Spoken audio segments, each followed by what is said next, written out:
દારૂની લત મોતનું કારણ બની મા ભાઈના ઠપકાથી ગુસ્સે ભરાયેલા યુવકે ફાંસો ખાધો। સુરત પાંડેસરા જેડીસી વિસ્તારમાં દારૂની લતને કારણે એક યુવકે આપઘાત કરીને જીવન ટૂંકાવ્યું છે। માતા અને ભાઈએ દારૂ ન પીવા અને ગામ જતા રહેવા ઠપકો આપતા ગુસ્સે ભરાયેલા યુવકે માનસિક સ્થિતિમાં આવીને ગળે ફાંસો ખાઈને આપઘાત કરી લેતા પરિવાર પર આગ તૂટી પડ્યું હતું। પાંડેસરા જેડીસી વિસ્તારમાં દારૂની લતના કારણે યુવકે ગળે ફાંસો ખાઈને આપઘાત કરી લેતા મોત નીપજ્યું છે। માતા અને ભાઈએ દારૂ નહીં પીવા માટે કહેતા યુવકે ગળે ફાંસો ખાઈને આપઘાત કર્યો। પોલીસ સૂત્રોના જણાવ્યા અનુસાર યુવકના મોટા ભાઈએ બપોરના જમવાના સમયે નાના ભાઈનો ફોન ન લાગતા ચિંતિત થઈને ઘરે જઈ પહોંચ્યો।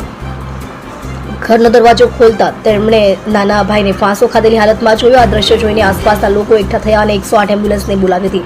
108 એમ્બ્યુલન્સની મદદથી યુવકને સિવિલ હોસ્પિટલમાં લઈ જવાયો, જ્યાં ફરજ પરના ડોક્ટરોએ તેને મૃત જાહેર કર્યો હતો। આ અંગે પાંડેસરા પોલીસે આપઘાતનો ગુનો નોંધી આગળની તપાસ શરૂ કરી છે।